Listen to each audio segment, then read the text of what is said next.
You ask Tiger to solve. This deals with linear equations with one unknown. The final result is n equals 1. Let's solve it step by step. Simplify the expression. Expand the parentheses. Simplify the arithmetic. Group all constants on the right side of the equation. Add 12 to both sides.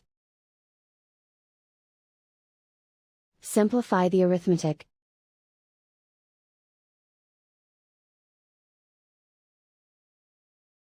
Isolate the n. Divide both sides by 4. Simplify the fraction.